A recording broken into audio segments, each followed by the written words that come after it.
Last time on Dice Funk. It has occurred to me that my daughter is soon going to not be able to speak because the person who bestowed speech onto her has been murdered. Yeah, I can probably help with that. I can't help with the food side of it. It's not something I have much experience with, but I can probably help with the how to put magic words into the thing, if that bit would be useful. So to the frost giants, with them knowing that one of them, their own, was turned into a horrifying monster, would that cause them to go to some sort of war? We called him Noby the Brutal! Oh! I met Noby, and he killed 3 frost giants before escaping, and now he lives in the new world, waiting for other sheep who have defeated frost giants to join him in glory. All right, Basil and Aze can read the sign. It says, "Welcome to Arabella." That's what it says literally. You know that the word Arabella translates literally into an answered prayer. Slime rips off one of their arms and throws it into the woods. What are you doing? Oh, I'm just leaving a little bit of me. There's a settlement over there. I thought it was fine. And in the corner of the cave, you see a bed. And in it, you see a goblin. An alive goblin? Are they in a sleep where they do not age and everything's fine and they don't need to eat? Are they in one of those sleeps?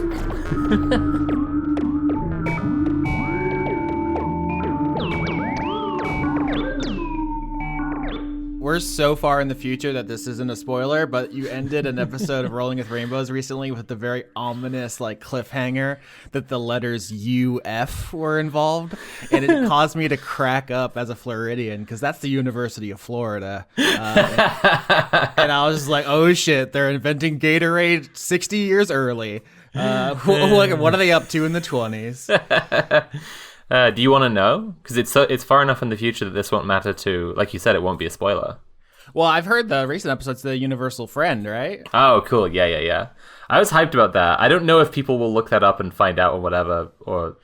yeah. Have we not talked about this on air? Because the Universal Friend is explicitly directly what the Genius of Grendel is. Oh, that rocks. I had no idea. Yeah. I mean, yeah. Chris started as I want to play Public Universal Friend this season, and then we went through some revisions, and I was funny because obviously Chris left, so I couldn't end up doing this, but I wanted to implement a villainous or rival character that was the private regional enemy, which is the opposite of Public Universal Friend. Dang, I love that. That's very good.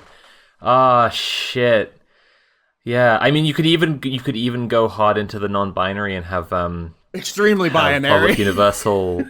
Well, no, you could go public universal friend is agender, private regional enemy is gender fluid. So is both is two genders.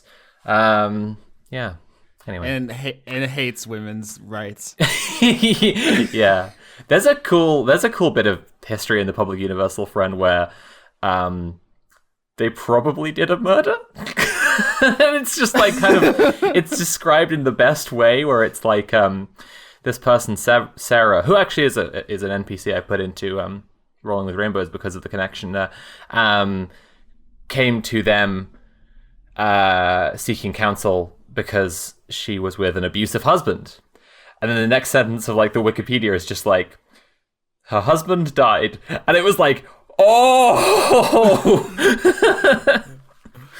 Yeah, you love old-timey writings where there's certain things they're not allowed to mention. They couldn't ever say before 1800 that someone was pregnant. They'd had to always talk around it. And so you get all these weird gymnastics. Yeah, same shit with he was a bachelor when he died, or he had a lot of close male friends. Right, yeah. But yeah, that's the thing with the Public Universal Friend was that they got terribly ill, I believe, and they basically died, or supposedly died and then came back. That's kind of the Genius's whole thing. And then Chris was like, nice. I'm better now. Dang, past is nothing. Yeah, that whips. That's awesome. Yep. What a serendipitous thing. I had no idea that was the origin of the genius. I completely independently just loved the public universal friend and wanted to write them into my story. Great. There are no other parallels. I'm really enjoying the Dream Realm arc. Kind of completely unrelated. Yeah, I am hyped about that. It's kind of like, as part of the advice show Rolling with Rainbows, we've done a bit of writing supplemental materials for D&D already. And so I'm going to write a supplemental for Call of Cthulhu because it bothers me that there is no mechanics for running the Dreamlands. Even though that's so much of Lovecraft, and it's my favorite bit of Lovecraft. So I'm going to write a little bit of supplemental so that people can play it. Yeah. Well, that's Rolling with Rainbows. That's our obligatory intro for that. But that's not this is the Private Sophie episode. It has to start with a Rolling with Rainbows plug. Sure, but what we're here to do today mostly is kind of get the conclusion of the goings-on in the village of Grendel as the rest of the team is climbing the mountain. Yep. So last you and I spoke, we're recording these kind of all out of order, and it shouldn't matter because these two storylines can't affect each other. But last we spoke, you had visited Governor Gigi, or Professor Gigi, rather. Yeah. Applewhite, Sun, Moon, Stars, and Marina.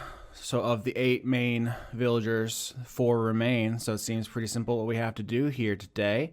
I want to open on an image, a mental image for you in your mind palace. Imagine the crystal clear, beautiful tarn, its icy surface, now with a nice wooden bridge over it, kind of slimy bridge, courtesy of our good friend Slime. Yep. Cat and Noby sitting on the edge, standing. They're quadrupeds, you know what I mean. I guess their little butts can be on the ground, but they're God damn, I hate having animal characters. It fucks up my narration so often. But they're sitting there waiting as the ice opens up. This spiraling ice staircase. Interesting. Slowly reveals itself, and Anne, the Baku, floats up out of the village because Philippa left it aside for yokai to inhabit if they so chose. That's neat. And so in her absence, Anne has claimed the entire yokai village for themselves. Yeah, that's a fitting move for Anne. That makes a lot of sense. Fuck. Shit. Yep. Oh, dang it. You should have killed me when you had the chance, see? The village is mine. Oh, jeez. So Dream Team and Anne off to talk to the villagers. Right. Let's start with Shoko. Oh, just ripping the Band-Aid off, huh? That is literally my thinking. I'm just like, this is going to be the hardest scene. I'm in character logic. I'm like, Cat. If Cat is given the choice, Cat is like, yep, this is going to be the hardest interview. Let's do it. All right, so you approach the dump, and before you can even see it, you hear the distant sound of chainsaw. Shoko, are you fighting the flumps? No, I am. Flumps. Why are you fighting Shoko? It is as the god genius commands. Try to stop me, mortal. They cannot command. They are in the future. You say this like as you're approaching the gate of the dump. It's locked. Yeah. You can still hear the sound of chainsaws. I'm just yelling this all through the door. I fully admit I am just yelling all of this. Exactly. So yeah, Kat, Anne, and Noby are standing outside the gate. Inside, you hear the sound of a chainsaw fight, and Noby's just like, "Great, more of the." How fuck my Noby voice is so rusty. Wow, I can't wait to break this fight up. Kat, you lead the charge. Shoko, are you having a chainsaw duel like in Mandy? It's exactly like Mandy. I love it. I'm also on drugs, so it really tracks. Fuck. Can you open the gate? That sounds sick as hell. I want to see. I'm busy. Ow, ow, it's sharp.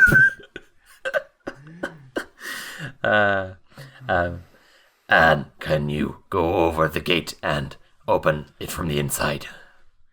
Sure, what's in it for me?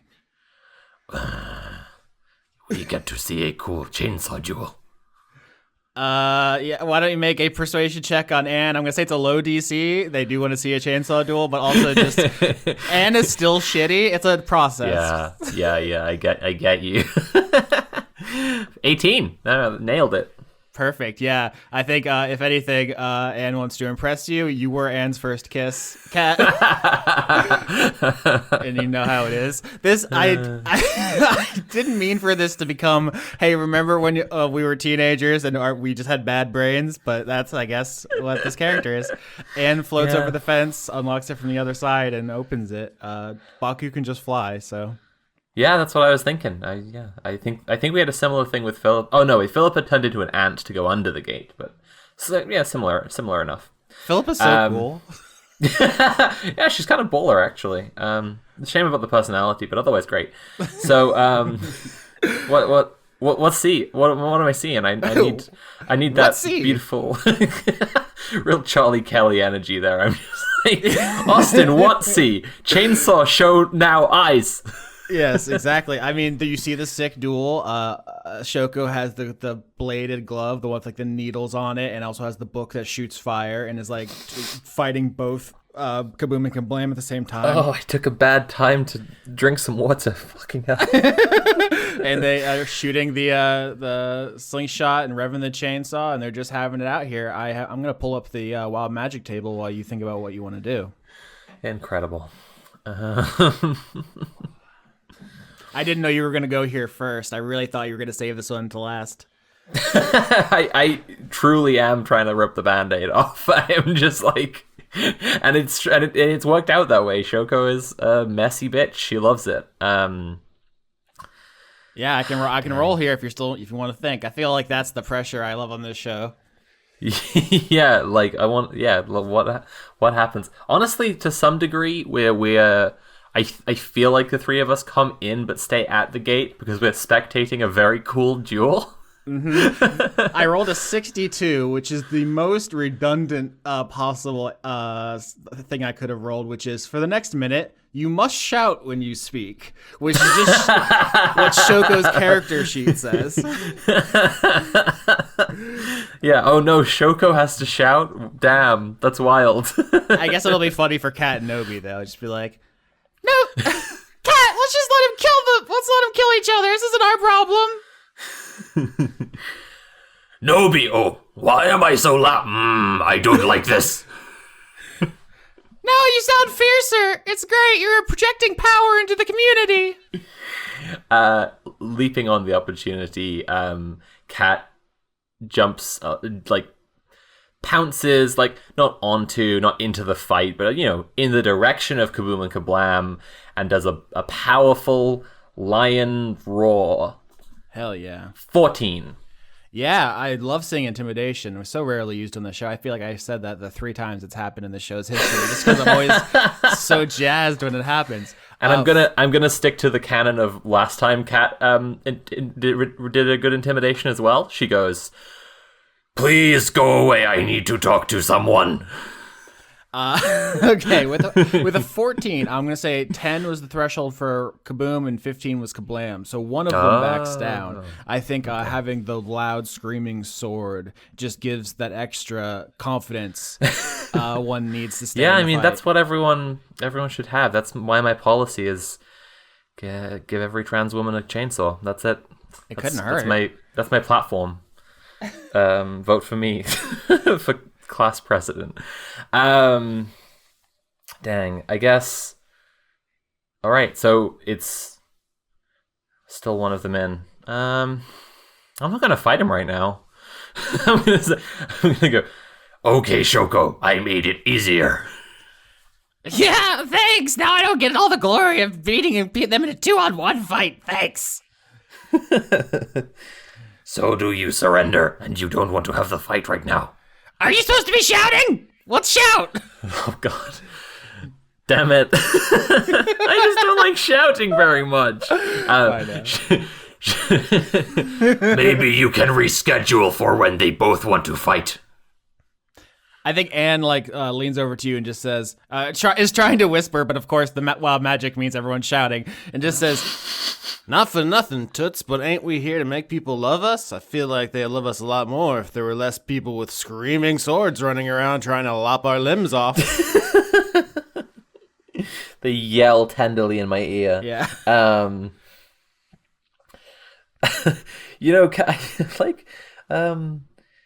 Though a level 10 barbarian, Cat is still just a fluffy little lady who does not want to leap onto a chainsaw to try and disarm it. So she's just like, Okay, go ahead. do your best. Me? I meant you. You're the one with all the claws and stuff. Do you notice how none of my claws spin? They're still beautiful. That helps. That does help. and Cat attacks with the intention of just knocking the chainsaw away from Kablam. Oh, okay, yeah. So disarming strike is a thing I think fighters can do, and you don't have that naturally. But I believe if we do a grapple, we can get where we're going. So Yeah, I feel like that's valid. Flump's not strong. In fact, very weak. Well, that's neat. I rolled a 9. I rolled a 23. Holy Christ. Yeah, so you don't immediately disarm. Just because the way D&D works, it'd be very easy if you could do one roll to make anyone lose their weapon at any time. Yeah. What this does is enter us into the grappled state, which then we can move to a disarming state here. I think then Shoko also wicked small. Just like nobody here besides you is very buff at all. Yeah. So I think Shoko's going to try to take the chainsaw, but this is going to be a contested roll between two NPCs who are both just fragile. This is adorable. This is just the glass bones versus paper skin fight. Here we go. Shoko, 9. Kaboom, 13. So the chainsaw stays. I think, there's a struggle over it. It's revved. Shoko gets, cut a little bit. It's like, nicked and jumps back. Oof. Yeah. So this is still pretty difficult here. This is turning into a really interesting fight. There's like 8 people in this motherfucking dump right now fighting over a chainsaw in medieval times. Yeah, giant lion trying to take chainsaw off of Flump and little baby tiny rabbit person. Well, I don't mean actual rabbit, to be clear. Not referencing the new race. As of this recording, Yeah. D&D has released a new book featuring the Herongon, anthropomorphic rabbit person. And I'm excited about it because I love bunnies. Anyway, I was just gonna say how this is the opposite of Noby's murder scene, because it's powerful member of the dream team coming in to try and make things peaceful and make everyone safe. And we got just entirely flimsy people. So shall I roll strength again? Yeah, let's roll strength again to see if you can maintain the grapple, and then I'll give someone else another chance here. Okay. 18. 14. So you maintain the grapple. Paint me the picture of you keep kind of keeping the situation under control. I think that the best way to make it safer would be to try to get the chainsaw low to the ground. So Kat's just trying to get her paws, push the chainsaw just down, blade towards the floor. It can't hurt anyone down there. Just pushing it down. I was looking for my final boss stats for Noby, and I was gonna have. I'm still going to do it. Here's what happens: you push the chainsaw down with your paw, right? The blade strikes the ground and stops temporarily, just like it gets caught in a big hunk of metal or something in the dump, which gives Noby an opening to run up and grab it with surprising strength, is what I'll say. Yay! 22. just what I wanted is for Noby to have it. I wasn't planning how to stop Noby getting it after getting it myself or anything. Jeez. I wasn't explicitly planning that. Fuck. Yep. Kaboom rolls an 11 to hold on to the chainsaw against 22. So yeah, Noby, surprisingly, I was like holding him back, waiting to see how this develops. But yeah, runs up, grabs the handle with his mouth, and yanks it out with like surprising strength, and just snaps it away from the flumph. And now Noby has a chainsaw. I'm sure everyone will be happy to hear, and no one will be upset to hear Noby has the chainsaw now. Is that too much of a spoiler to make the title of the episode? I feel like it gives too much away. But just seeing Noby has a chainsaw in your feed. Honestly, if nothing else extreme happens as a consequence of this within this episode, if you just said Noby has a chainsaw, it would be fine. Like it would. Yeah, I mean I think that's Noby just like holds it in his mouth. He doesn't know how to operate it. Literally doesn't have thumbs. If he had a couple more arms, maybe. But you know, if right now you have no reason. Wow, to it's think lucky he doesn't. He just has hooves. It's good. So Kat says, I'm just going to assume that the minute has passed because of my personal dislike of shouting. Kat says, Good work, Noby. We should maybe give this to Hale. He likes to keep fancy objects.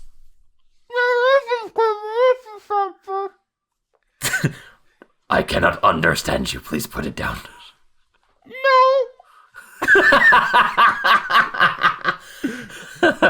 I will make sure that nobody steals it. Please put it down. I cannot understand. What's that? A knife! No. oh god damn it. I think at this point, Kaboom and Kablam retreat. We'll get you next time, blasphemers. Not without your chainsaw, you won't. We have the god genius on our side. With through them, everything is possible. Why don't you go shoot rocks at the hill? Oh man, you ruined that. I really wanted to kill those two. Yes, and they would not come back again if you did. And there have been enough murders. Is it really murder, though?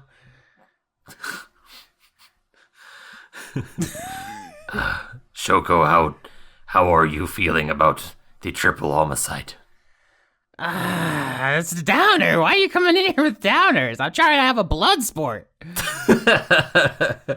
It looked like you were trying to make 2 more homicides. I don't know if those are... Who's to say if it counts?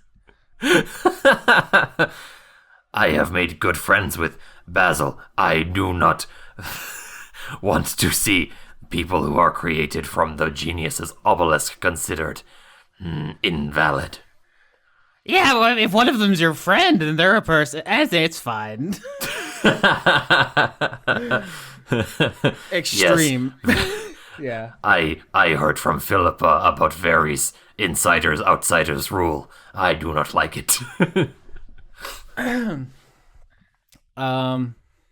Yeah. Noby, could you put down the chainsaw for this investigation? I'm just picturing Noby like frolicking around the dump with a chainsaw in his mouth, just like running in the way sheep do. It's just very cute. I honestly think that he would just like hold it in his mouth and just be vibrating with excitement. He's just so like, Mother, I crave violence.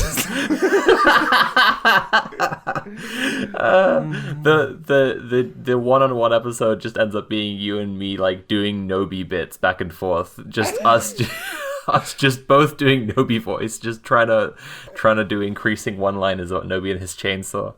And every once in a while rolling to see if you could convince him to put it down, but he never does. For an hour and a half. Oh god, I am gonna try and persuade him though. 16.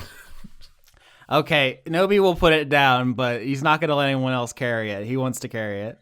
Yeah, I mean, I wasn't trying to persuade him to let it out of his possession, so it's, you know. I got what I wanted. Okay. Noby stands protectively over the chainsaw. It's evidence! Good. So we should figure out what to do with it later. Again, I think that Hale might be a good place to keep it. He likes to keep things and not just let anyone have them. Oh man. I was thinking I could keep it.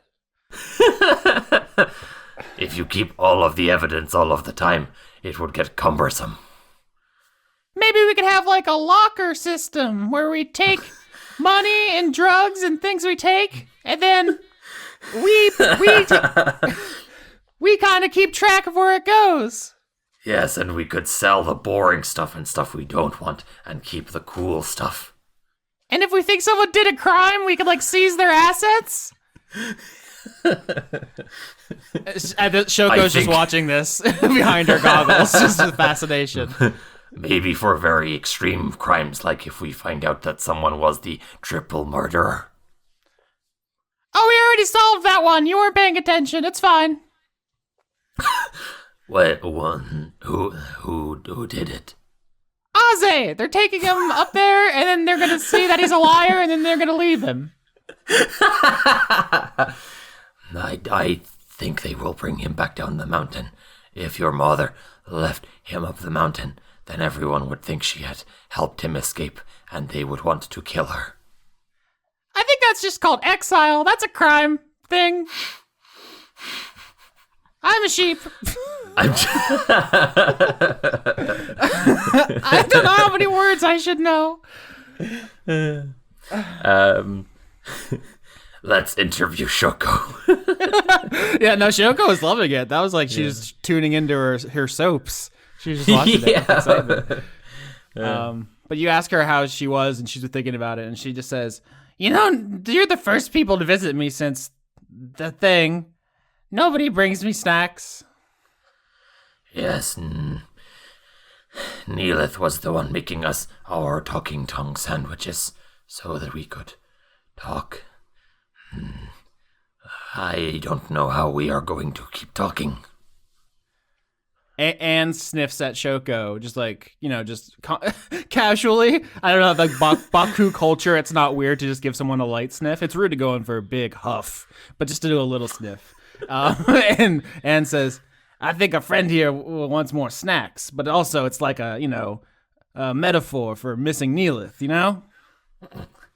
Thank you, Anne. I had picked up on that as well. No problem. That's what I'm here for. That's why I was also talking about a thing that Neelith used to give me, also as a metaphor. Hey, we're all connecting here. Good job. 10 out of 10, Anne. You are nailing it. Anne keeps slipping into Pizza Rat. It's supposed to be like 1920s fast talking Mid-Atlantic, but I keep going A to get into it for some reason.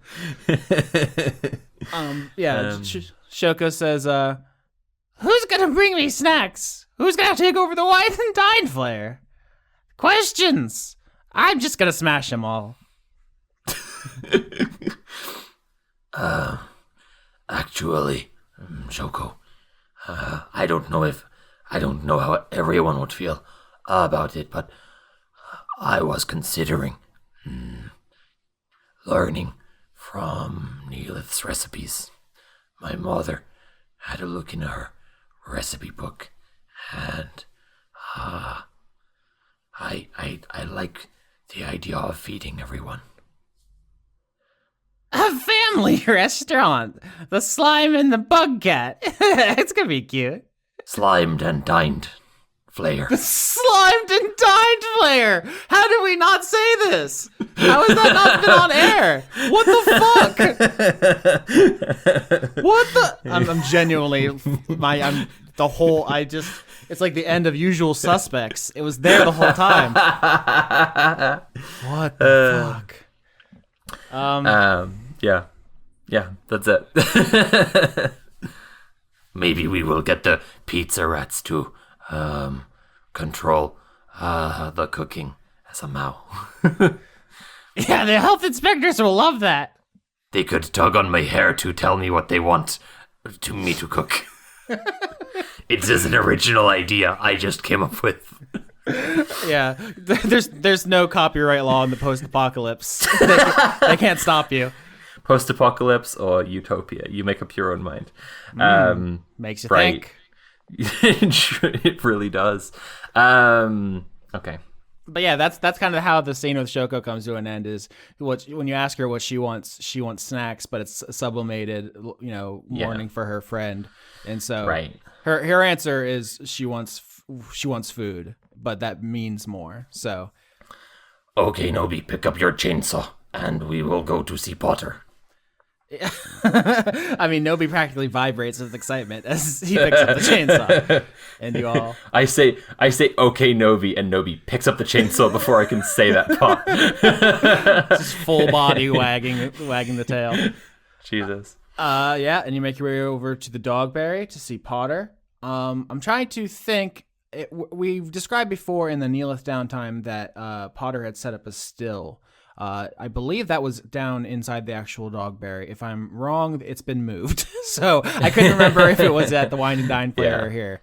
But yeah, let's say the still is now in the Dogberry, and you can just smell fresh apples like as you approach the elevator down there. And then it obviously gets much stronger as you descend because Applewhite brought a bunch of apples over to Potter at your request. So Kat didn't know that she was being listened to by Noby, and she was trying to be stealthy, but now that this is happening, she has to just go, Noby, I told Applewhite to get Gigi and Potter and make more alcohol.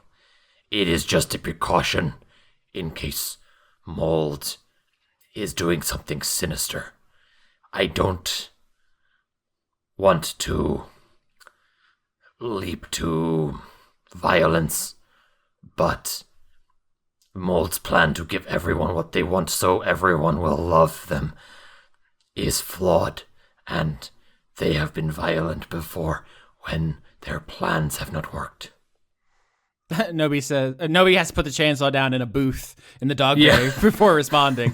Then it says, "Thanks for telling me. I'm glad you were straightforward and didn't hide it, because then I would have held it against you and thought it was like a plot or something. So great to have honesty and transparency on the Moist Watch."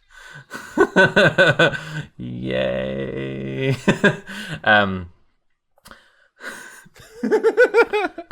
Like I said, it is not my plan to attack Mold.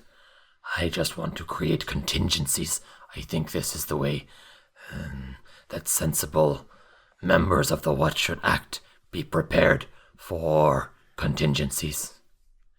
Overhearing this conversation in the bar, I think Potter just jumps in and says, I mean, as soon as the traders show up in a couple of months, I mean, I'm going to be chock-a-block with alcohol, so it's happening one way or another. I wouldn't get your titties in a twist.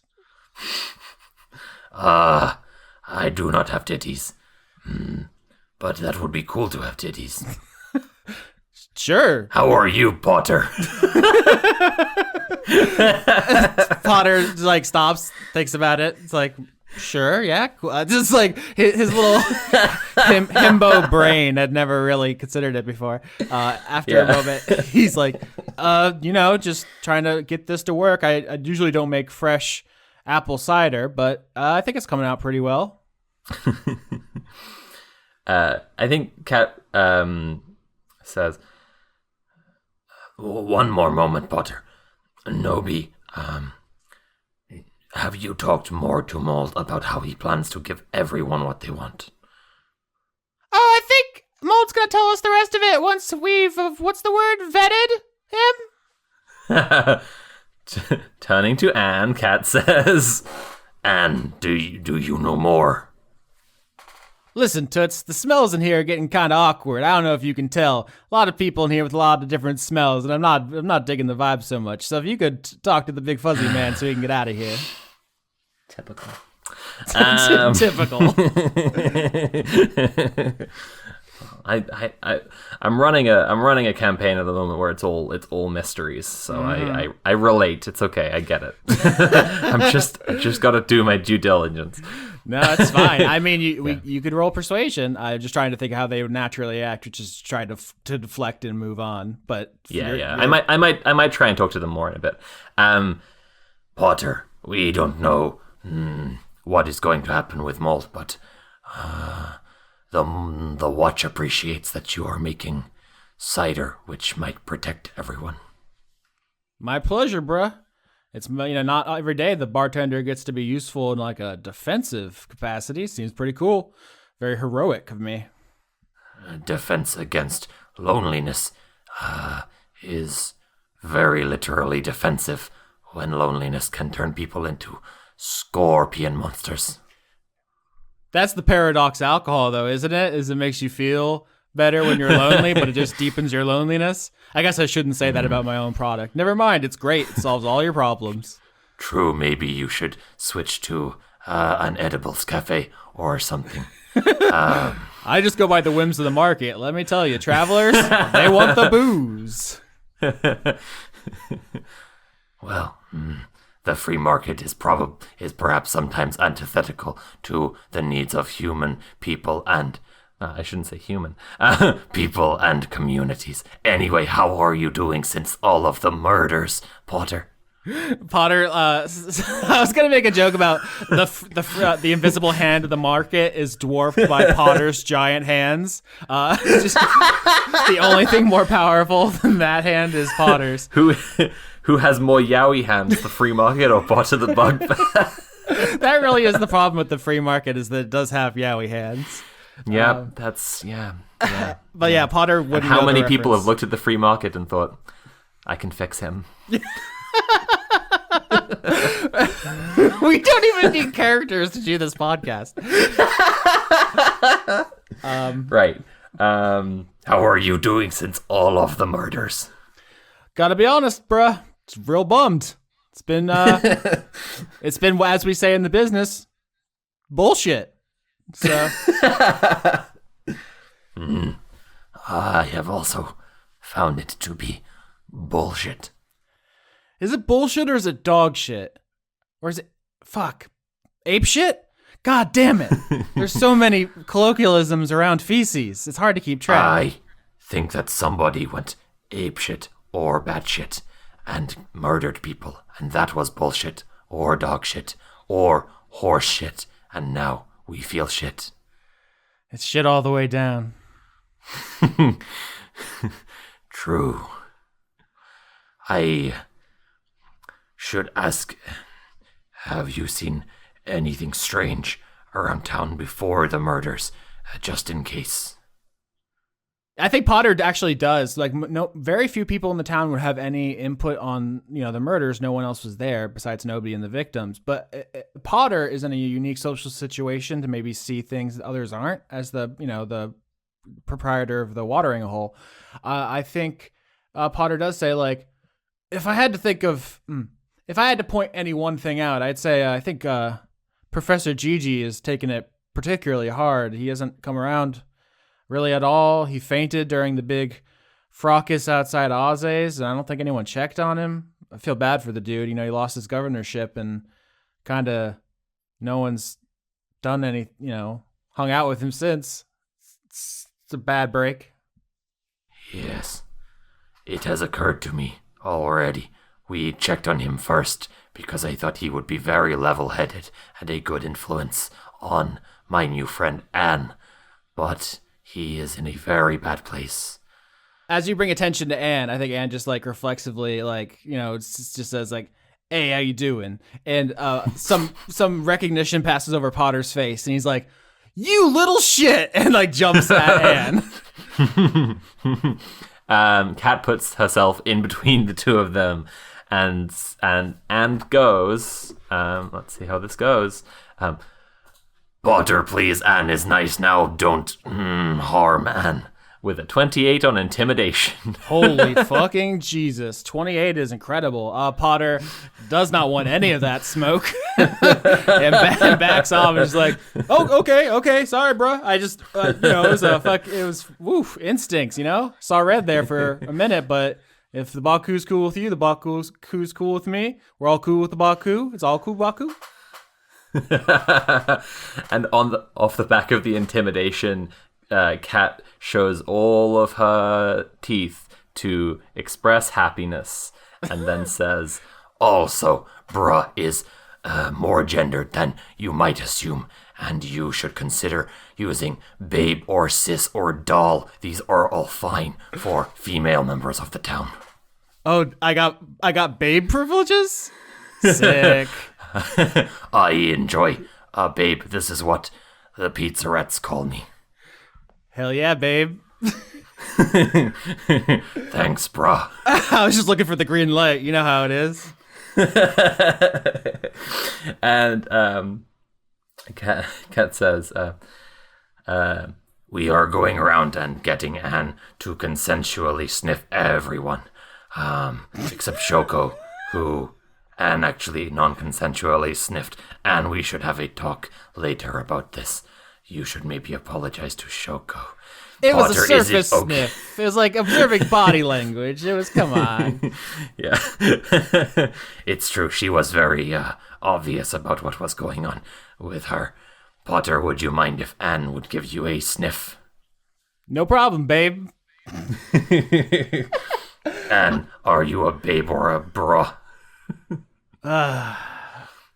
One of life's great mysteries. The babe bra conundrum has really just Yeah. stumped people for centuries. The duality of Anne. The duality of Anne. I'm really more of a flipperty gibbet right now. Well, Flibberty Gibbet, you have consent to sniff. I'm gonna sniff away. Yeah, Anne sniffs Potter's desires, and what Potter wants is for it not to ever be winter again. Wow. Because winter brings the isolation and the loneliness and the danger that has been evident here. In the summer, the place is packed with people. The booze is flowing. The money's flowing. There's eyes everywhere. Nobody can get up to anything nefarious. There's always someone to talk to. Also, just obviously, it's a nice change. It's a nice change of pace, but. Does Anne relay this? Even just he wants it not to be winter again. No, I think Anne says Potter wants it to be bright and sunny all the time. It's like nice to feel on your skin, but also like there's people everywhere, and the town makes a lot of money, and nobody can do secret murders in the night. Yeah, I love that Anne's position is the same as Goth Merengue's, and subtext is for cowards, and every desire that they sniff, they're just like, this is what that means.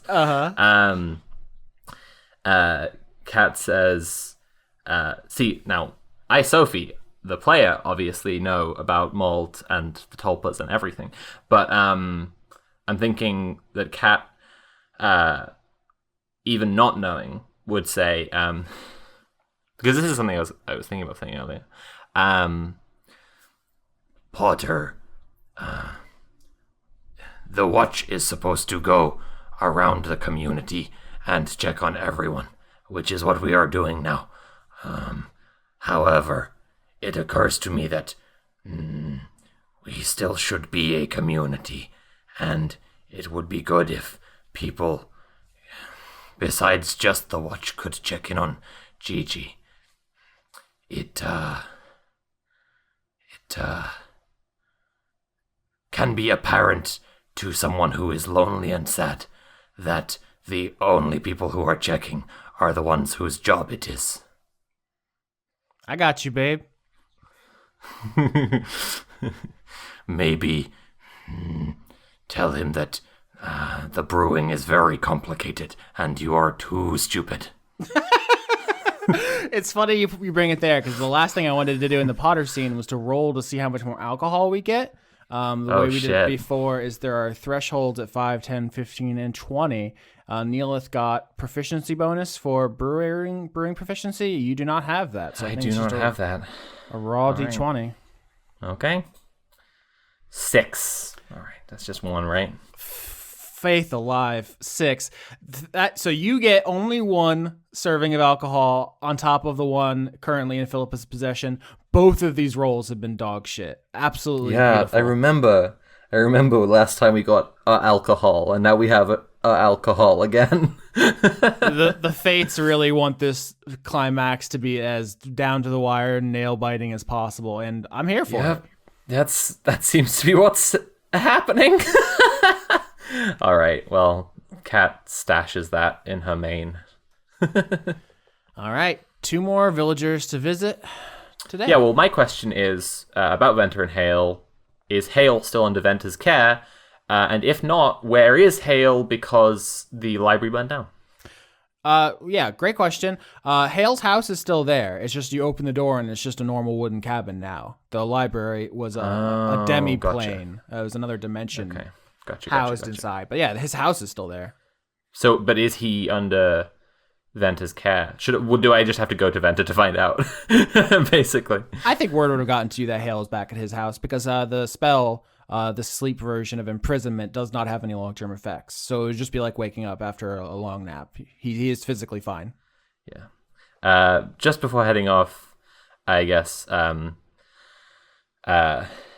says, Potter, I want you to know that it is not the Watch's official stance that Aze did all of the murders. The investigation is ongoing. Yeah, interesting. Potter, as we've said, is the least receptive to the idea that Aze didn't do it. So I think he kind of... This is the other reason I wanted to do Shoko first, because I want to relay that information to Potter and Hale and Venter. I think he kind of deflects and just says like, yeah, okay. I'll bring Gigi something to cheer him up. I'll see him later. But we are good, right, bruh? Hell yeah, babe. Okay, I will see you later. And let's go to see Hale. It's funny we talked about where Hale was and the Hale's housing situation because as you approach Hale's house, you see he is not inside. He is out like in the back of his cabin, running around, being chased by Drip, the shark horse, the hammerhead shark horse. Oh no, Drip thinks that Hale is friends and wants to play, and Hale doesn't know who Drip is. Exactly. So there's just this giant hammerhead shark with powerful horse legs chasing this librarian. I'm truly packing them all into the one episode, but Kat jumps in front of Drip and goes... Drip, please understand that Hale does not know who you are because the previous Hale was an illusion and you have to leave him alone. With a 25 on intimidation. Oh my lord, and the hits don't stop coming. You rolled so well this episode. I have a +9 on intimidation. It's hard for me to not do really well on it. Yeah, that's true. But this works like a charm. Drip stops in his tracks and goes, huh? And then Kat politely explains that this is not the Hale that he knew before, and Aze killed that one. Oh boy. And yeah, I know, yeah, but Kat just says it really matter-of-factly, and that if Drip wants to be friends with this Hale, he will have to make new friends with this Hale. Yeah, I think Drip would be like dimly aware of some of the Kitsune stuff, just like Aze making passing comments. But also, I am trying to play him as having like horse intelligence. So It's like it does take this conversation to really set it into stone. And from horse intelligence means you can think of ants and die. What? There's like a meme about like if people were like horses in terms of their frailty. That's like, if you're remembering your grandma, like, poor old Freckles, she just thought of ants and died.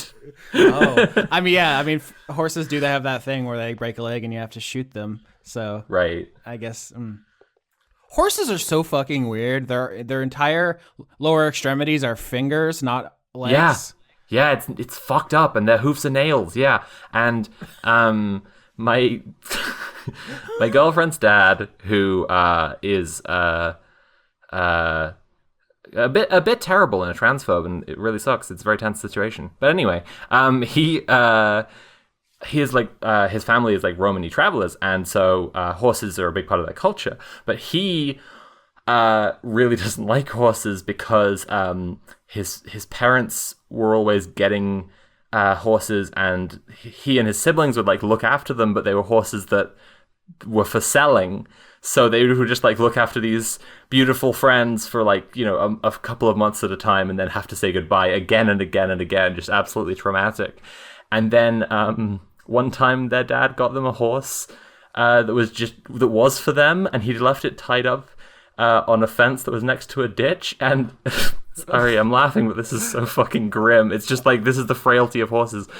He came out, he brought the kids out to surprise them with their present horse. No! And it had tried to jump the ditch, but it was tied to the post, so it fell in the ditch and hanged itself. No! Oh my god. It's really fucked up. It's just... we say this a lot, but D&D comedy podcast. I mean, I'm telling this as a funny story because horses are dumb as hell. Yeah, they are. I mean, I know a similar story. Someone had something almost identical happen with a dog. Right. God, I'm sorry, no. audience. I'm so sorry. Oh, God. I forgot you were there. We were just talking. We were just having a conversation. I forgot there were microphones. Oh, jeez. So Drip is real dumb is the point. Yeah. Yeah, so the image in my head is like Hale's like doubled over, huffing and puffing, catching his breath, and you're having this animal language conversation. And it's very weird. He doesn't have to speak with animals, so you're just sitting there.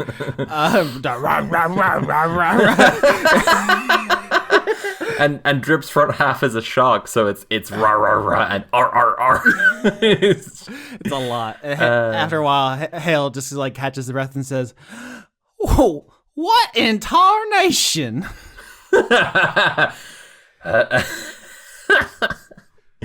Cat turns around.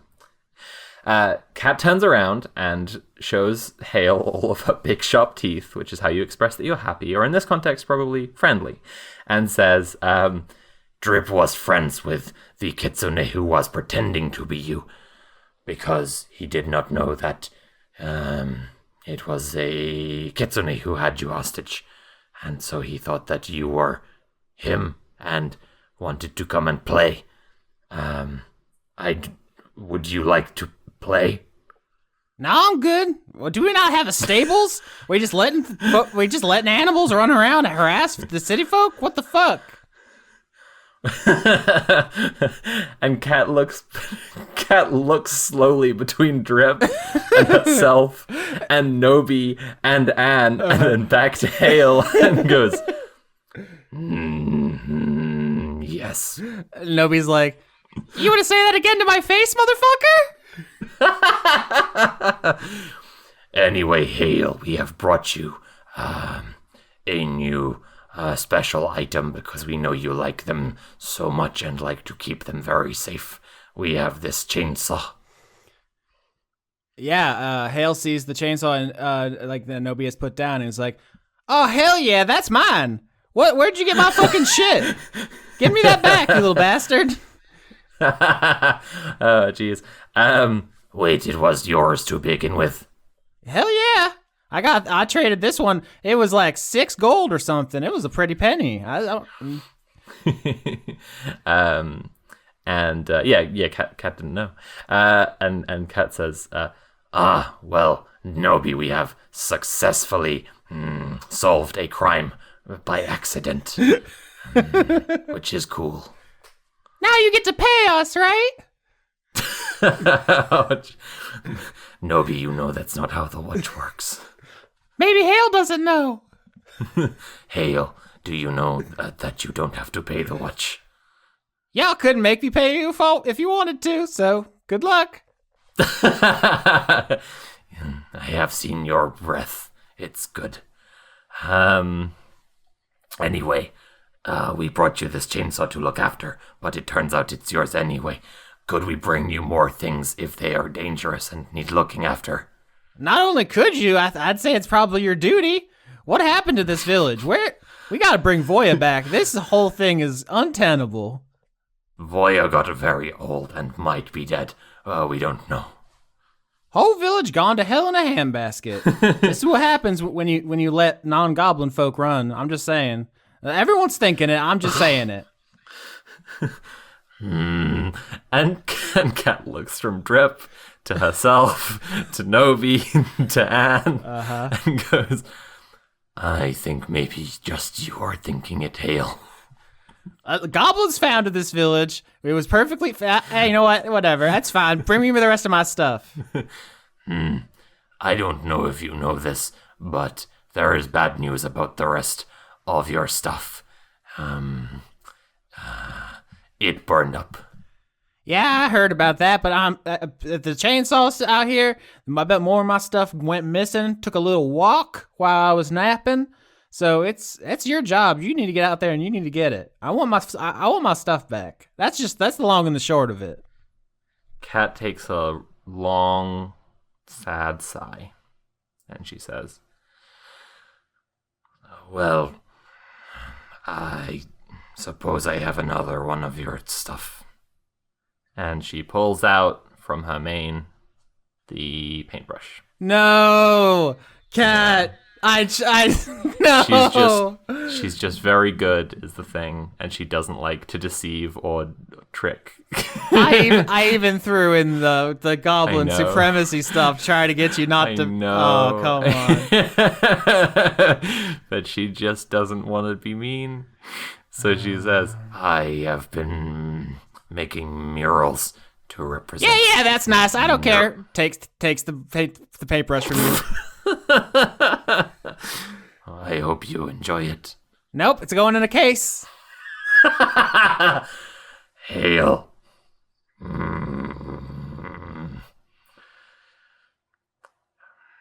How have you been doing since the murders?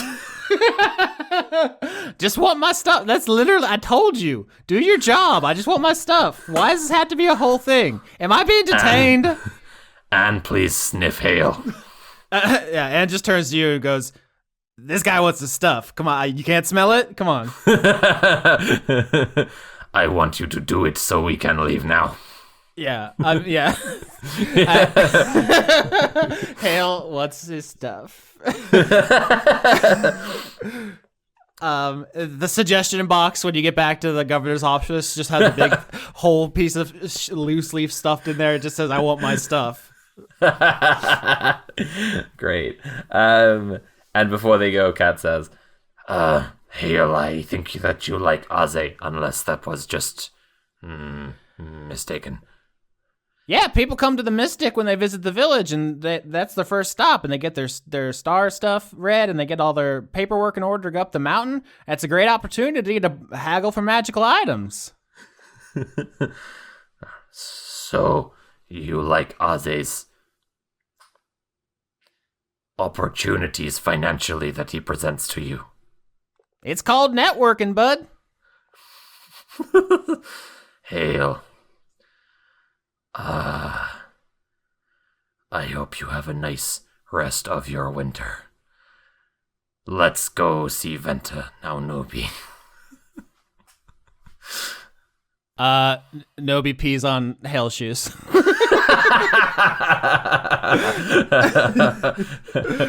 and Kat says to Drip, in animal language, Hale says that he really wants to be friends, but he's just a little tired today.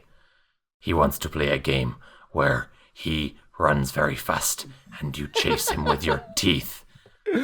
But not today. Later. Okay, I'll come back tomorrow. and if Drip's walking off, Kat goes to Hale. See, I resolved it. Bye. Yes, perfect. Love this. No animal characters ever again, but yes, great. Oh, jeez. All right, we have one last person to visit, and then we can basically wind down these village episodes. Village episodes, we hardly knew ye. Trying to think so about... you cross the Tarn on the little bridge over to Ventus? While we're crossing over, Kat says to Anne, how are you finding it living in the abandoned village? Oh yeah, it's real sweet. I got the whole thing to myself. I really get to stretch my legs. You don't find it spooky that there are, so many people died? I mean, I'm from the Dalcor. Things get real spooky in Nightmare World. You know, there's not really much this physical world has on the spookiness scale that really registers with me, you know? Isn't it lonely? I was gonna give a joke answer to that, and then I'm so deep in Anne psychology right now. I was like, I'm used to being lonely. You know, spend a lot of time on the message dream boards. Oh no. Well, would you like to go to the ice rink later? Am I allowed? It is for everyone in the village, and you are in the village. Will there be people there? I feel like they're gonna laugh at me. I have stubby little legs. And I am half ant, half lion. If people laugh at me, are you gonna growl at them? I will say, As a demonstration. 29. It was a natural crit. That says, as a demonstration of what she will do. please do not laugh at my friends. They are just trying their best. With this crit 29, I think it's like Anne will remember this is on the screen because Anne is part of Mold's like machinations, but Anne is being de-radicalized by social contact over this break. And I think Noby looks over at you two bonding and like does a sheep facial expression roughly equivalent to scowling. Yeah, I've seen this in the fan art a lot. Just a sheep with little angry eyebrows. Yeah, but Noby doesn't say anything. Just sees you winning over Anne, and it just makes a grumpy face and continues walking across the tarn. And as a follow up, because I said I'd talk about it later. Kat says, Also, Anne, do you have any more idea what a Mold's plan is to get everyone what they want? Because I've been thinking about what people want, and a lot of it is not very achievable. Yeah, why don't we roll persuasion here to see if Anne is willing to give up the plan details? hey, please.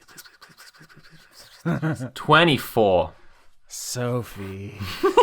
My rolls today. My rolls. 24, 29, 25, 28. I see 16, 18, 23. Just nothing but hits. Yeah, so these two episodes we've done have been partly about building up what the desires are for the people in the village going into this last arc that's going to be about Mold and Noby, but it's also kind of about this power struggle between Kat and Noby that Kat doesn't even know they're involved in. And this is really an important moment because I think you telling Anne that you'll defend people, you'll defend them from people who would laugh at them, and you'll support them, and you'll take them skating. I think just without thinking, just answers your question because they're just not in like the duplicitous mode. They're just like talking to you, and they just say, I can do a Tulpa thing. I can kind of just conjure stuff. I made what everyone fears. I can make what people like. So Kat goes, Oh, that makes sense. Okay. Oh, thank you, Anne. That's very cool, actually. You think I'm cool? I think dream powers are cool. Yeah, I'm kind of an expert in dream powers.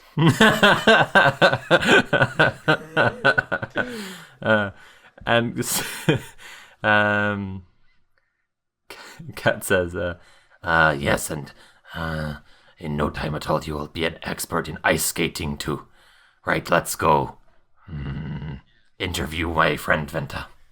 Yeah, at this point in the conversation, you can hear in the distance Venta singing loudly, just, We all deserve to die. Oh, Jesus Christ. Even you, Mrs. Lovett, even I. It's a traditional barber song from the pre-apocalypse. And so you roll up on the cave and you see Venta has all of his, his cutting gloves out and is sharpening the blades on all of them. Yay! I think so. I think it's time for another quick interjection. Noby, there are a lot of blades involved right now. I think maybe be very nice, considering your history with Venta. I mean, Noby's kind of annoyed about you talking to Anne on the Tarn and getting details of the plan. So I think know. Noby just kind of rolls through and just says, "Hey, Venta, why don't you just tell us what you want so we can get going?" Oh, no. I know that tone from Noby. I invented that tone from Noby. You magnificent bastard, I read your book!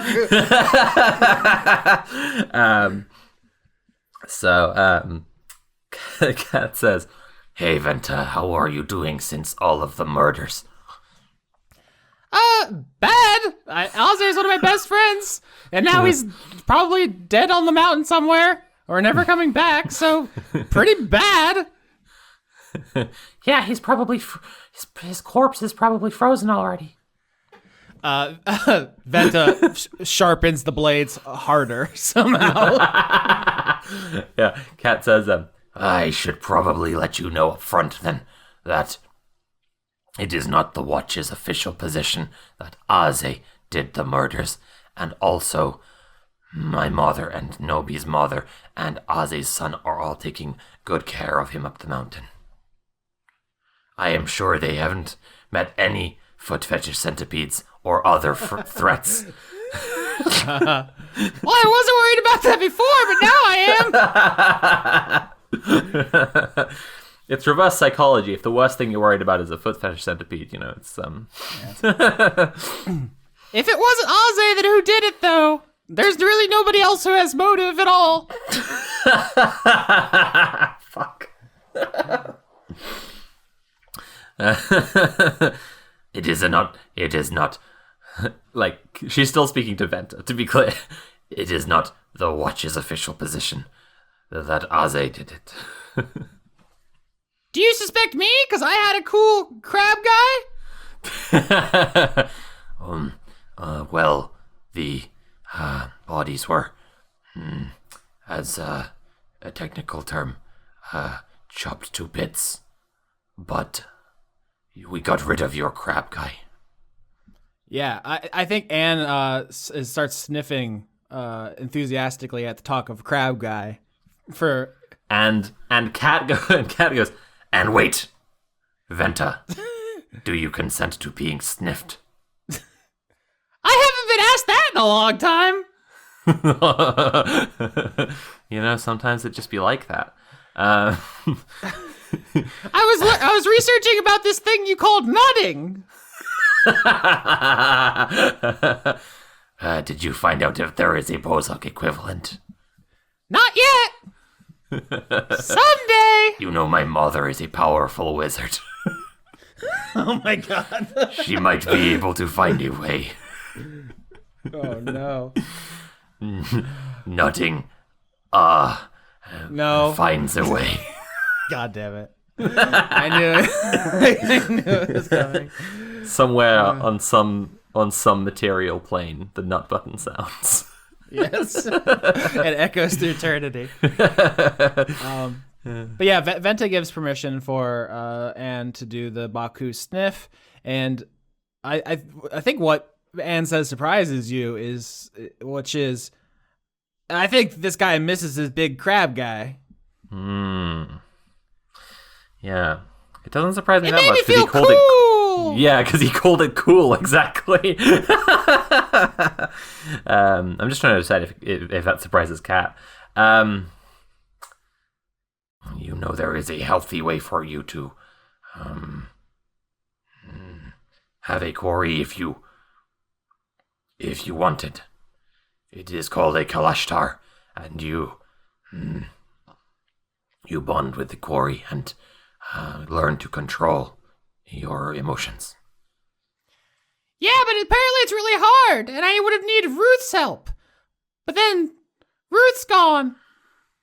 Maybe someone who wants there to not be quarries killed Ruth. And wait, no. That doesn't make sense. Never mind, Venta. Well, who would even want to do all this? Who had something against even one of these people, let alone all three? The only thing I can think is that Neelith and Ruth were both mind readers and had a spell called Zone of Truth. So maybe somebody with a big secret killed them all. But by definition, someone who kills 3 people in a town as small as ours probably has a big secret. So it's kind of redundant. Yeah, and Noby chimes in and is like, yeah, who could have had a secret? Like a murder they did numbers of years ago and then lied about. Yeah. I've been thinking about this murder for weeks, and it's actually kind of bulletproof, the whole Aze framing thing. I don't mean to sound like I'm proud of it.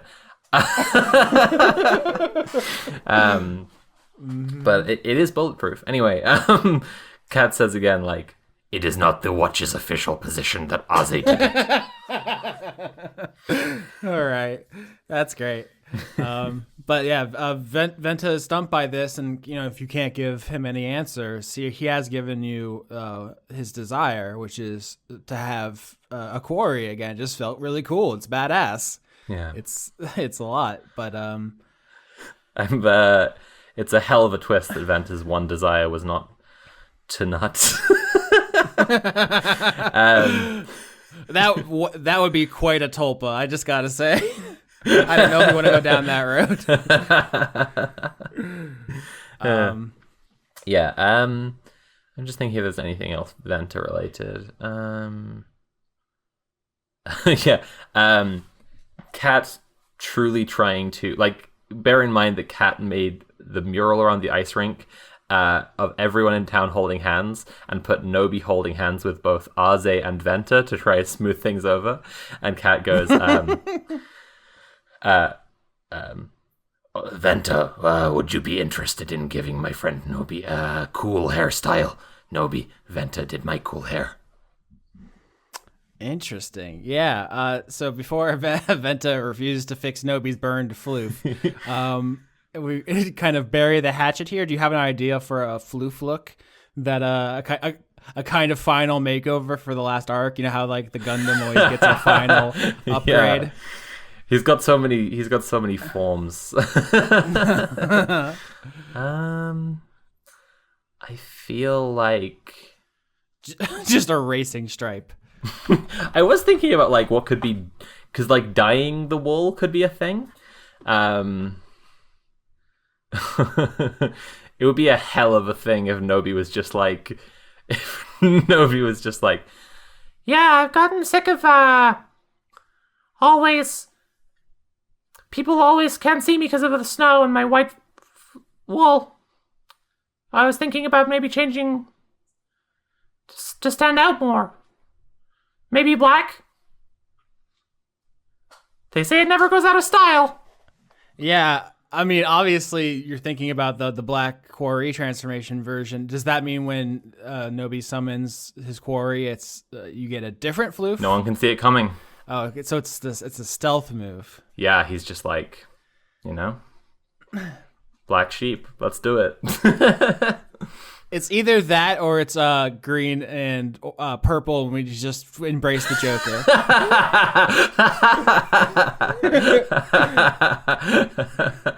Oh man, I think also I've been looking at Dubwool, which is the evolution of Wooloo, for those who don't know, and I've been thinking about how kind of like proud that boy looks with his big floofy like huffed up around his face. And I was thinking Noby could be like, Also, could you shape my my wool so I got like a big, like a mane, it's like and Cat goes, You like my mane? You want to have big fluff like my mane? and Noby goes, no, it's a different thing. It's a different thing. It's my own thing. I was literally thinking of, because we're doing, police and police state adjacent thing. I was thinking about, how operators have like those beards, like the war crime beards. yeah.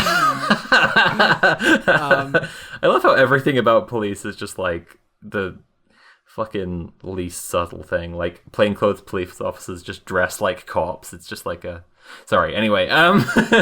No, I think a dub wool, the Pokemon, makes a lot of sense. Have you thought about the horn situation of Noby? We've never really discussed Noby having horns at all. I think, if he has them, I think they're small. He's like not that He's a Wooloo. old. Yeah, I think he's a Wooloo, but maybe his makeover is to have the kind of floof of a dub wool, but black. All right. Like all black or like some black?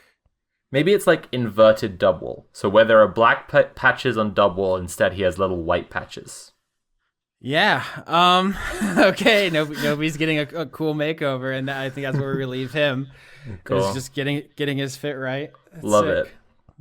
Love And then it. he dances down the bridge on the Tarn to the bad song. But he hasn't killed his mother yet. He would never. No. He's too good. That's not the kind of domestic violence he is statistically very likely to commit. Jesus Christ. I didn't make them do it.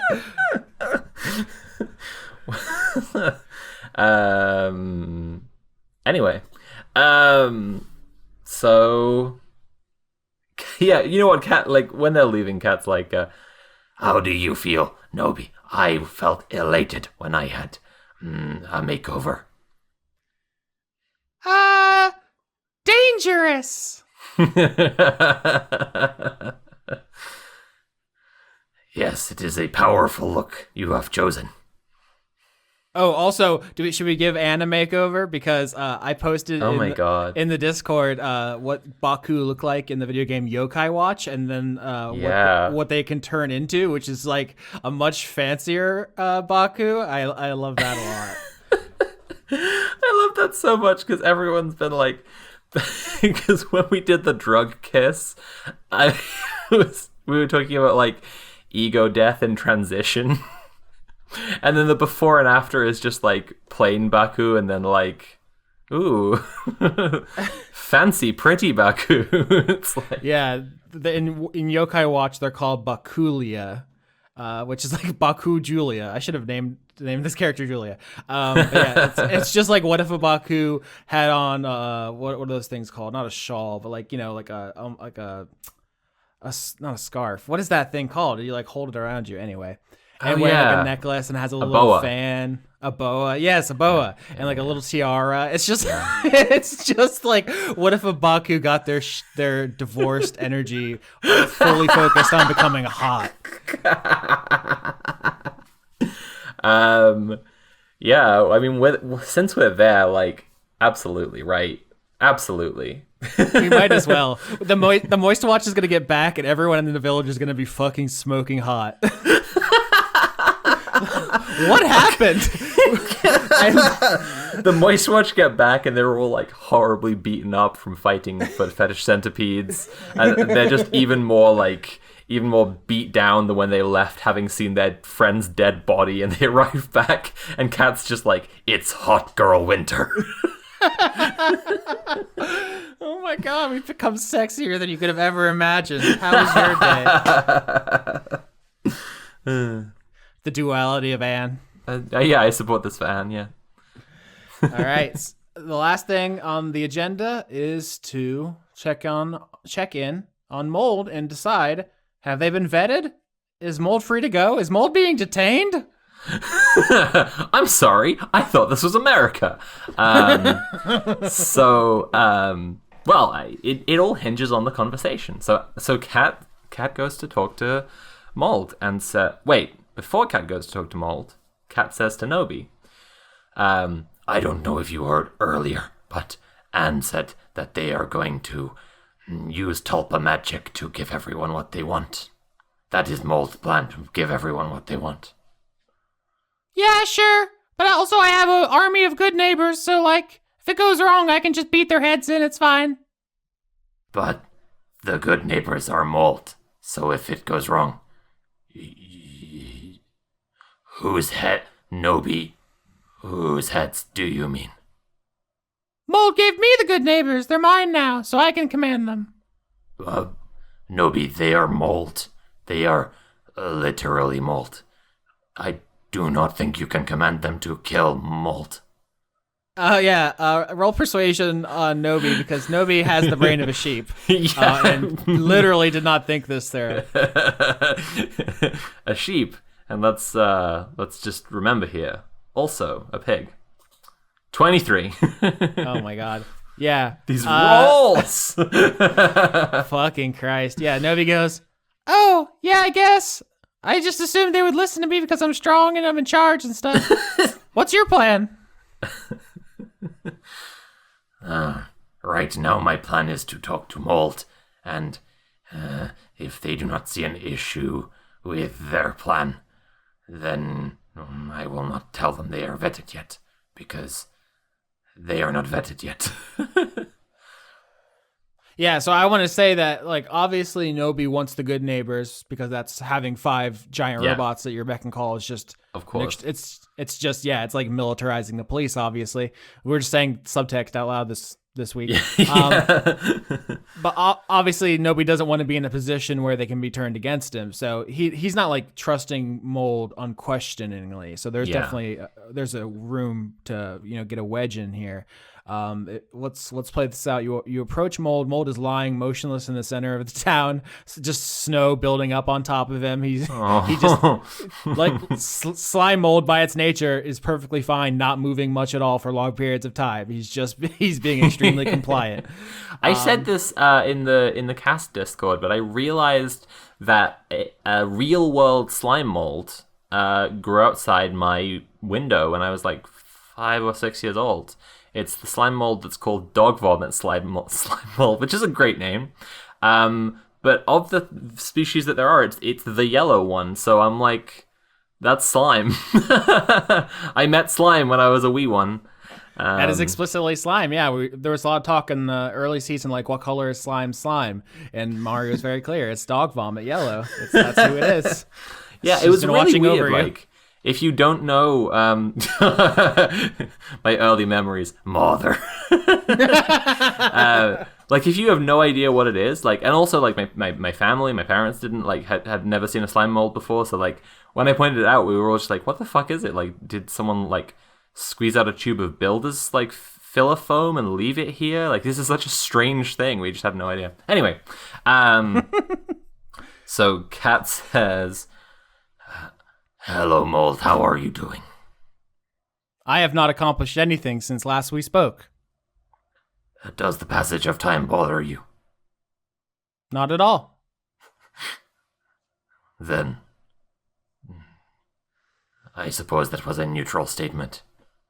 Extremely neutral. I am staying stationary to enable the vetting process to go smoothly as possible. The vetting process is still ongoing, but I wanted to check in on you because I had a conversation with Anne about your plan. Go ahead. If the vetting process continues too long and you die from old age, will you appoint a successor to continue the vetting process? I will outlive you. That fucking rocks. It's like Mari's in the room. Kat says, yes, Mold, I promise I will appoint a successor vetter if I die of old age before the vetting is done. I appreciate it. Continue with your questions. So you want to use tulpas to give everyone what they want? Correct. This is what is known as a gift. In a social interaction, this can be used to acquire additional affection. I am following along with your plan that things that people like, or the illusion of them, will elicit neurochemicals that resemble the emotion happiness. However, are you aware that the people of the town are not rational and will not view a mathematical equality between the neurochemicals of happiness and happiness that has organically arisen? I am aware. In fact, the probability of failure is what makes the success enjoyable. I could just take over their minds and success would be guaranteed. It is the possibility of failure which makes this so desirable. So, if giving them what they want fails to make them love you, then what is your backup plan? I have spent the winter observing the mating habits of the creatures of the taiga, and I have determined that if gifts do not work, a jaunty dance is the next logical step. Oh my god.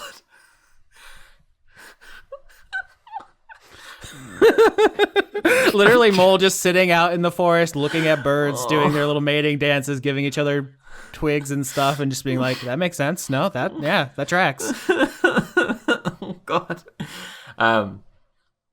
I have observed the people of Grendel more closely, and so far I have not seen dances make love arise in any relationships. But if you like, I could help you make a new plan for love, and we could find the best plan together. There's no reason not to accept additional information if you have it. I can always discard it if I do not find it useful. Well, the vetting is still ongoing for the time being, but I will investigate what would make for a better plan. And I will also confer with people who understand matters even better than me. Understood. I will stay here. Okay. Do you need Anne for anything? Because I promised them we would go ice skating. No, I do not require Anne's nutrients or... Oh god. I do not require Anne's nutrients at this time. One thing that you can do to improve relationships is notice. Hang on. Kat says this really quietly and close to Mold. One thing you can do to improve relationships is to notice when people have made an effort with their gendered presentations and tell them that it is nice whether it is or not. And then she backs up half an inch and raises eyebrows meaningfully at the pile of mold slime. Yeah. Not at any particular point, just generally yeah, huh? See what I'm saying? Yeah, this is great because I think in Mold's mind, they understand and are like, yeah, I would absolutely acknowledge that. If I could see you, alas, I am buried under snow and have not been given permission to sit up or look. I'm being buried alive under snow, being vetted. It's just being ultra literal about this. So yeah, you wait for a compliment and Mold just lays there. Oh, Kat's not waiting for a compliment for herself. No, I know for Anne, Yeah, or even an acknowledgement of Noby is cool new fucking dark makeover, dark link ass. Kat waits for a couple of seconds and then says, Kat thinks it through, and for the record, Kat has spent a lot of time with slime, so Kat goes, You can do things like compliment the people even while vetting is ongoing. Mold says, I compliment your great efforts in vetting me so thoroughly.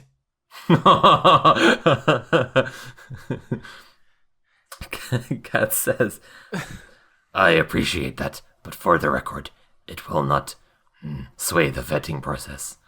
You also can brush the snow off yourself if you want to for any reason. Yeah, Mold brushes some snow off the frost giant's face, which are not really like necessarily eyes for Mold. Yeah, of course. But then I think Noby just like gets frustrated with this whole interaction and just like uses his body to push Mold over, like roll Mold's head over to look at Anne. Just like, all right, enough of this. Just look, don't be weird. Yeah. And Mold sees Anne and says, I compliment your appearance. You have changed significantly and is desirable in many ways.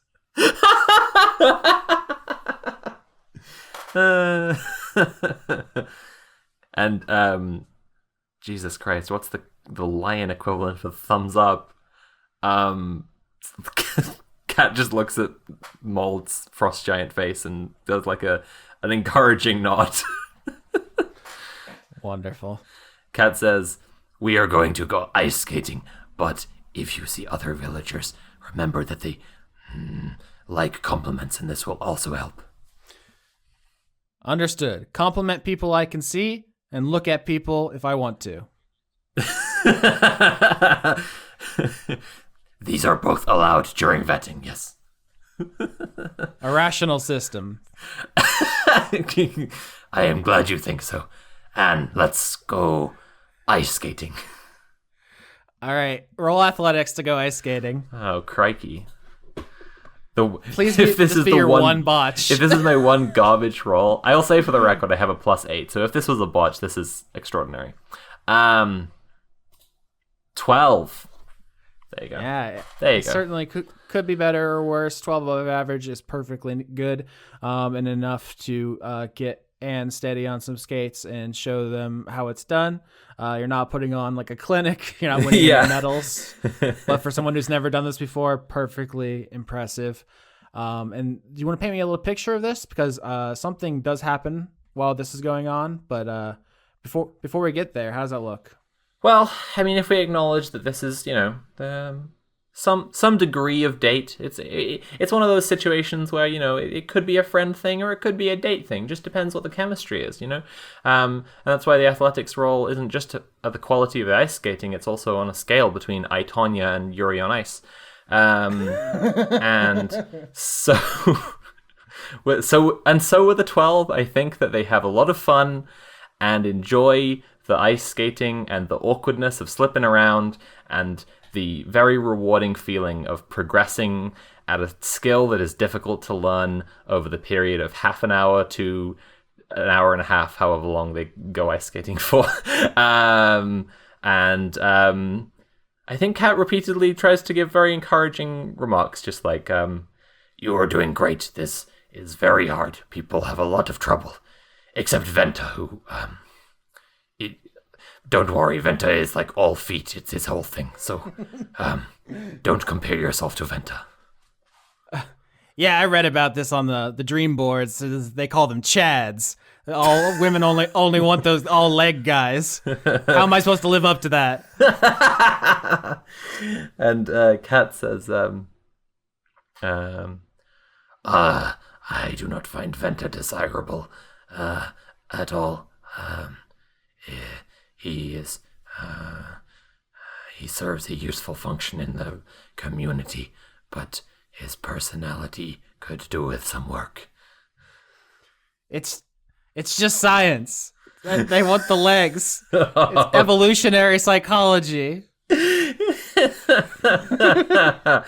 And Kat attempts a little spin on the ice, like just not a fancy trick, but just try to do a little bit of show off, and goes, well,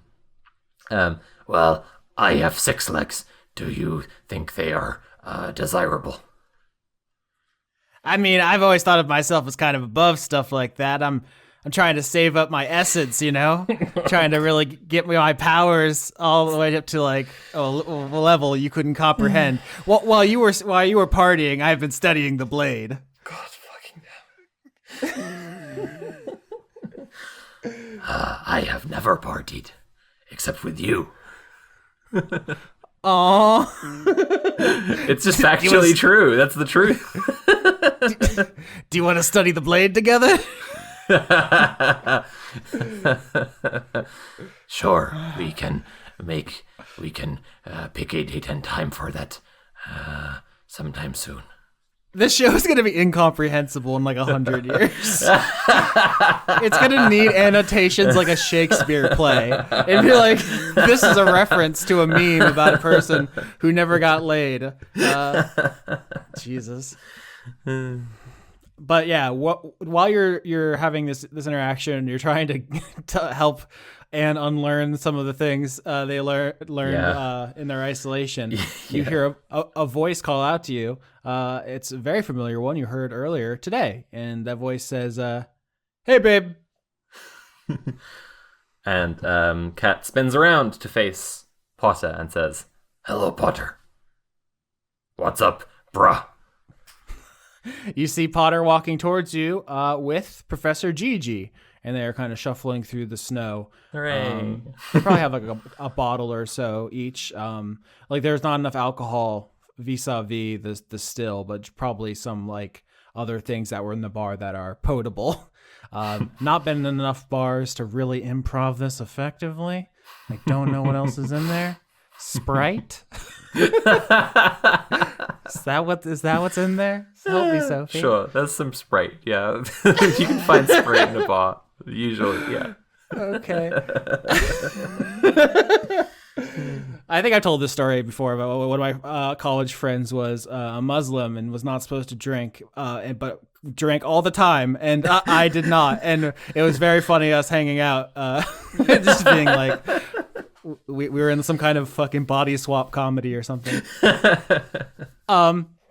Yeah, Potter and Gigi approach you and Anne and kind of, lean on the rail of the ice rink. You skate over to them.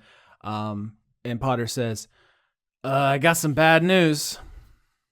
Oh, I do not like bad news. Well, I can come back. Is there a better time? No, I was just working through my neurochemicals. It is what my mother told me to do. What is the bad news? Potter gestures to Gigi and says, homie's got something to say to you. And Gigi looks up and says, regrettably, I need to turn myself in. Fuck. Uh-huh. Kat says, Fuck.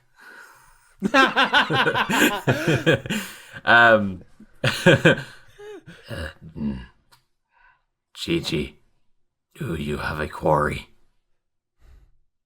Professor Gigi looks up as if to make eye contact with you, and then cannot do it and lowers his eyes again.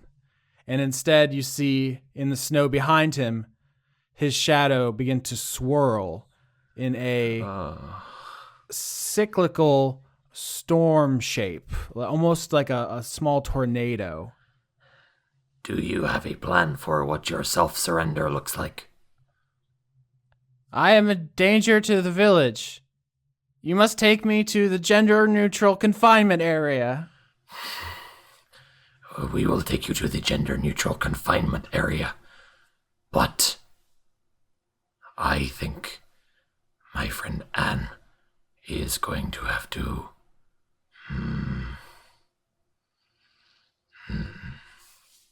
put you into a dream, I think.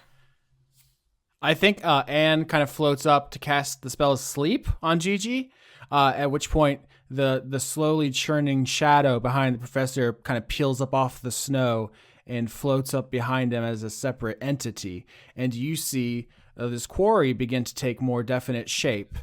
This is called a hashalak. It's a kind of quarry. There are actually a number of them, just like every category of creature in D&D has multiple categories.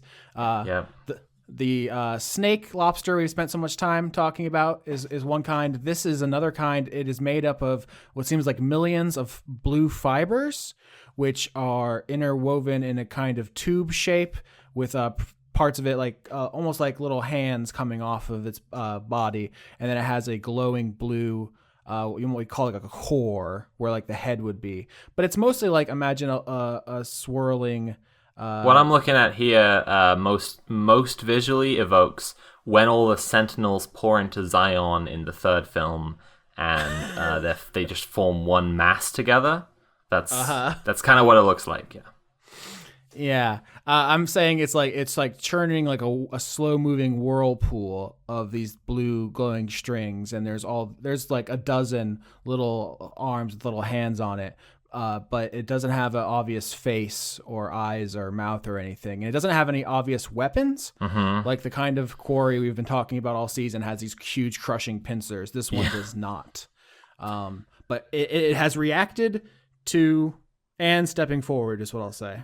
Okay, Kat says, Anne, are you able to talk to this quarry? These guys aren't really known to be conversationalists. They're kind of collections of desires and dark impulses and nightmares and so forth. They really only the dreaming dark kind of has their sapience. It's complicated. I'll try. Hey there, Hashalak, dinga binga bonga just tries. Sorry, my fucking quarry's rusty. Jesus. And yeah, and Kat says, I am trying to reach a point as fast as possible where we will be in least danger. So, Anne, what can you tell me about it, the Hashalak? Oh, yeah, these are like smarter ones, like the ones with the big claws. Those are the Sukora. They're like the soldiers. They're kind of rude dudes with tude. This is like more of a nerd, thinky guy. Anne. And Kat turns away from Gigi, Potter, and the Hashalak and says to Anne, Anne, would you be able to help Gigi to form a Kalashtar bond with the Hashalak quickly and effectively? For you toots, I'll try anything once. Oh no, I kind of like Anne now.